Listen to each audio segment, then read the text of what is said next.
Muito se falou depois da eleição de Bolsonaro que o antipetismo elegeu Bolsonaro. E a grande mídia teve parte na construção desse antipetismo ou não? Sem dúvida nenhuma, claro que teve. Assim como eu acho que a grande mídia, toda a mídia, fez um trabalho que parecia ser muito bom, mas que eu acho que é um pouco deletério, de dizer todo político é corrupto. Sim, tudo que é política, fechem o Congresso. Sim. Esse talvez seja o maior pecado dos jornalistas e dos veículos de comunicação. E não foram só os veículos de comunicação, como o Ricardo diz muito bem. E muitos colunistas que não são submetidos à pressão do dono do jornal fizeram isso também. Então, é claro que sim. O que eu digo é que os meios de comunicação não podem ser responsabilizados pelo que o país faz. O país faz certo e errado, mas é ele que faz, é a sociedade que faz. E depois ela se corrige, como eu acho que vai se corrigir brevemente. Eu acho também. Mas é porque existe um discurso muito em voga na grande imprensa. Falar com ele sobre isso. A questão que o Carlos ressalta é muito importante, porque nós repetimos e repetimos que o Jornal Nacional faz a cabeça das pessoas, o que existe é o que passou no Jornal Nacional, o que não existe não passou. E blá. Muito bem, mas vamos relativizar isso. Porque, de fato, as pessoas, elas não são um soldadinho de chumbo que atende à demanda dos meios de comunicação, do Jornal Nacional, da Folha ou do Estadão, seja lá o que for. As pessoas, elas têm uma vida, há uma sociedade complexa, com instituições complexas. E com WhatsApp agora. Né? E com todas essas novas mídias. O problema é que existe, não é? Essas instituições reconhecidas, importantes, como são os meios de comunicação, geralmente elas repercutem o quê? O pensamento hegemônico, que circulam em outras instituições fundamentais, como a família, a igreja, a escola, não é? Então elas os sindicatos. A mídia não está falando sozinha, ela está reverberando com lugar primordial, de excelência, claro, o que essas outras instituições também estão trabalhando, com todas as suas contradições. Mas porque dentro dessas instituições também há contradição.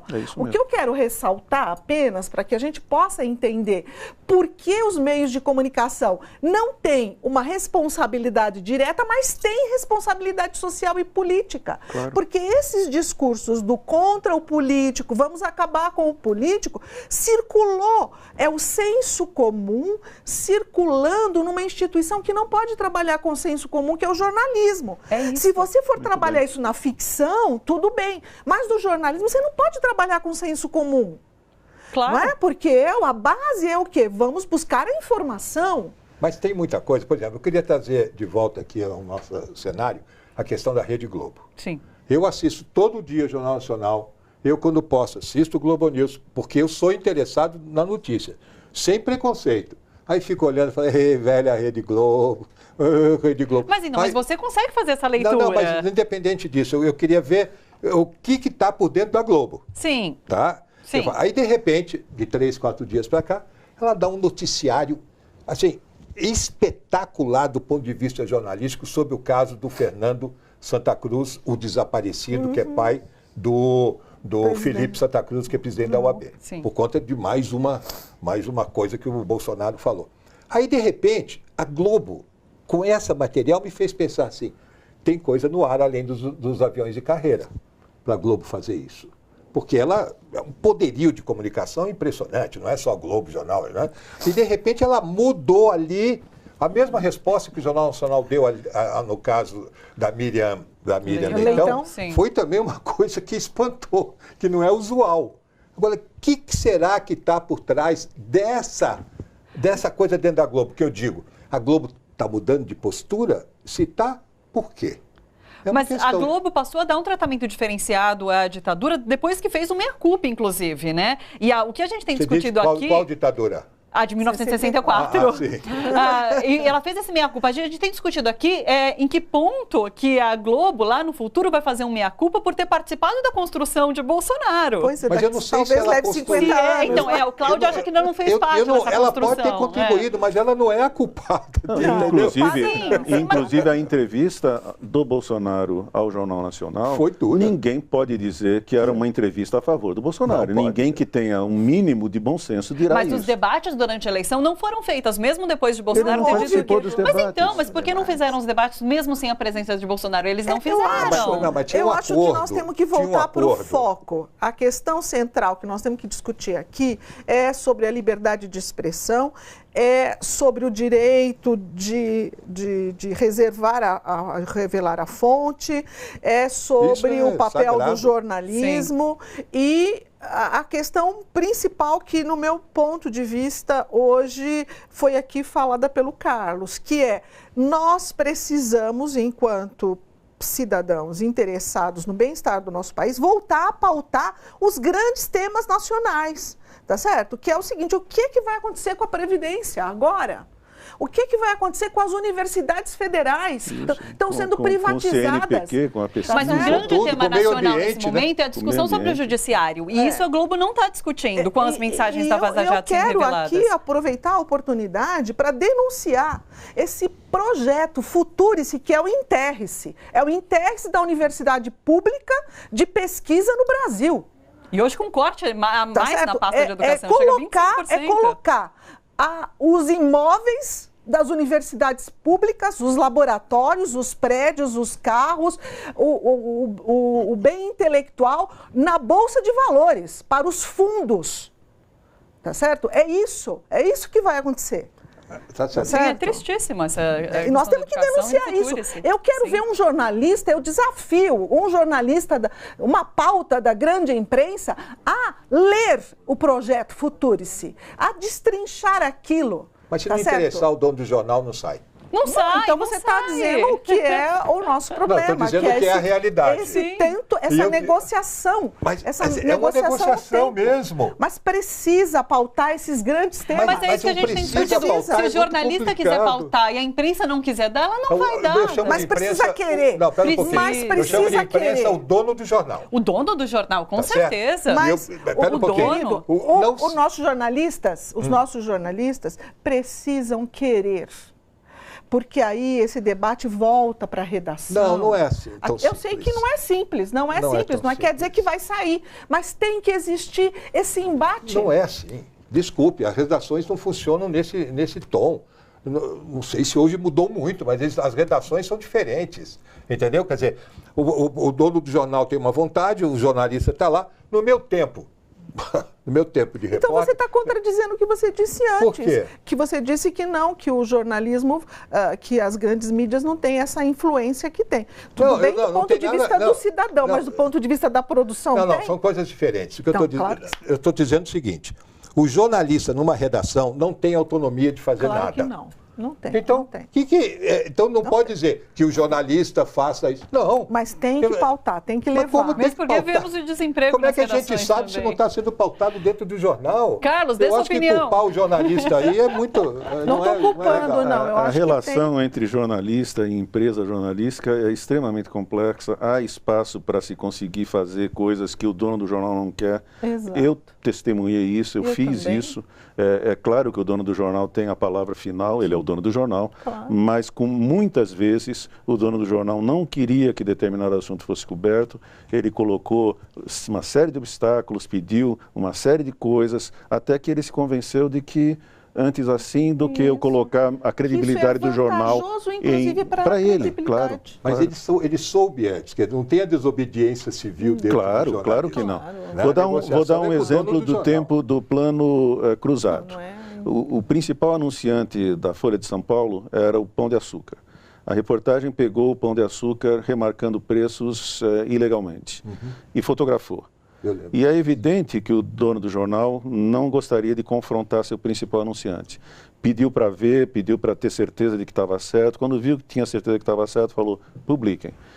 O que aconteceu? o Pão de Açúcar, dias depois, comprou um caderno inteiro da Folha de São Paulo para dizer que ele respeitava o Plano Cruzado, isso e aquilo. No final das contas, fazer jornalismo bom é bom para todo mundo, para a sociedade, para o jornalista e para o dono do jornal. Exatamente. Voltando ao debate sobre, inclusive, governo Bolsonaro nas emissoras de TV, porque a gente falou sobre Rede Globo, mas a gente sabe que Record e SBT, Paulo Henrique Amorim tinha sido afastado da Record para se posicionar contra o governo, e no SBT tem o caso da Raquel Sherazade também, que fez uma fala contrária a Bolsonaro e também, enfim, foi chamada a atenção. Então, a gente vê que é difícil levar pautas e mesmo essas pessoas que estão com a cara no ar, é difícil se posicionar dessa forma quando o Bolsonaro exerce um poder até mesmo, o governo Bolsonaro, não o presidente, mas até mesmo sobre os chefes, os donos das emissoras. Uma redação é uma coisa muito delicada, depende do dia, depende do editor, como é que é uma negociação difícil, não é que não há, tem negociação, sempre teve negociação. Mas sempre com o dono do jornal presente. Eu não quero me iludir, entendendo que o jornalista pode. Pode até um certo ponto. Agora eu quero saber de vocês, especificamente sobre a Vaza Jato e a cobertura da grande imprensa. Por que vocês acham que a grande imprensa está dando mais atenção à perseguição de um hacker, à ilicitude desse material que foi obtido e não ao teor das mensagens, não ao teor das ilegalidades praticadas pelo judiciário? Está acontecendo isso? Eu confesso que não consigo visualizar. Eu acho ruim dizer a imprensa ou a grande imprensa, porque são diferentes. A Folha se associou ao Intercept. Sim. A Veja se associou ao Intercept. Então, a Folha e a Veja, pelo menos, estão dando bastante destaque ao conteúdo. Sim. Então, falar a grande imprensa, não existe isso. É uma abstração inexistente, porque no caso do governo Temer, por exemplo, você tinha a Folha atacando o governo Temer, o Estado defendendo o governo Temer. Então, com raras exceções, em geral, os grandes veículos de imprensa não são consensuais nos seus posicionamentos. Em relação à Vaza Jato é a mesma coisa. Eu acho que alguns veículos dão mais destaque, outros dão menos destaque.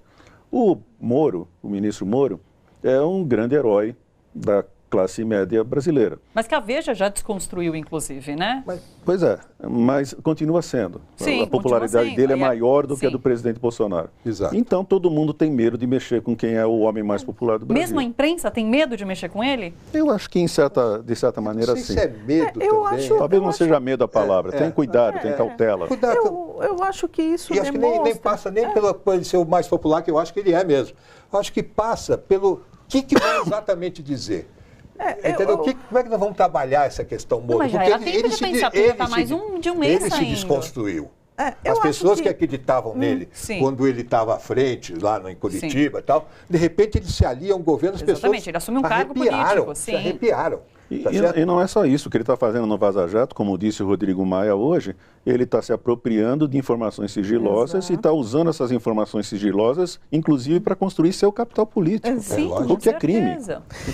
O que todos esses fatos, para mim, denotam é a fragilidade do nosso poder judiciário. E é isso que me deixa mais preocupada. Porque para uma democracia, o respeito e a credibilidade e a postura do Poder Judiciário é fundamental. Eu acho que nós temos assistido nos últimos anos a elementos muito visíveis, não é? Da fragilidade do nosso Poder Judiciário no que diz respeito a ter esse papel de estar na balança em defesa da democracia e dos três poderes. Porque à medida em que, como diz o Rodrigo Maia, que um agente público vazou por seus próprios interesses ou pela forma como achava correto proceder, informações para a sociedade e igualou esse vazamento à atitude do hacker, e esse ente é um ente do judiciário que é tão cultuado pelo senso comum de uma sociedade que quer fazer justiça com as próprias mãos, ou pelo menos de uma parte da sociedade que quer fazer justiças pelas próprias mãos. Essa mesma sociedade que acha que bandido morto é bandido bom. Mas desculpa voltar para a questão da Rede Globo, nessa fala mesmo. Quando saíram aqueles grampos ilegais, inclusive divulgados pelo agente público Sérgio Moro, a imprensa toda deu grande relevância a tudo isso. E essas mensagens não aparecem. É esse o ponto. Essas mensagens não aparecem na grande mídia. Isso. Não aparecem na Rede Globo. Quais mensagens você A diz? mensagem que Sérgio Moro participou, por exemplo, opinando no processo do ex-presidente Lula. Isso não aparece na grande mídia. É esse o ponto. Isso é verdade. De novo, na grande mídia onde? Na Folha apareceu com grande televisão. Na televisão. Na Folha, na televisão. Nenhum canal deu. Na televisão. Bandeirantes deu alguma coisa, para não ser injusta. Record, SBT e Rede Globo até hoje não deram uma mensagem que envolva o nome de Sérgio Moro. Quando surgiu Dilma e Lula falando em grampos ilegais, isso foi noticiado enormemente. Bom, vamos pensar o que é um trabalho de investigação ou o papel de uma reportagem, de uma grande reportagem, né? Então, como é que eu vou entender o processo que está acontecendo agora com a Vaza Jato, porque a população quer entender, bom, mas por que esses ditos são tão importantes e relevantes? Você tem que explicar, a reportagem tem que explicar qual é o papel do judiciário, qual é o papel de um juiz, a diferença de um papel de um promotor, não é? E comparar com outros discursos semelhantes ou que aconteceram numa história recente e a importância disso. Então, por exemplo, comparar a Vaza Jato, a diferença da Vaza Jato, com o que foi vazado dos discursos do presidente Lula e da presidente Dilma há anos passados, tá certo? Mas eu queria entender... É a isso que se referiu o Rodrigo Maia, foi essa a minha leitura. Também, eu acho, foi a minha também. Ele foi muito elegante, mas eu entendi isso. E foi eu que eu entendi também, por isso a crítica. Olha só, você que curte a TVT e quer contribuir com a gente para que a nossa programação chegue cada vez mais longe, se inscreva no nosso canal do YouTube/Rede TVT e torne-se membro. Ou então faça a sua contribuição em nosso Catarse. É só acessar catarse.me/TVT. A gente agradece.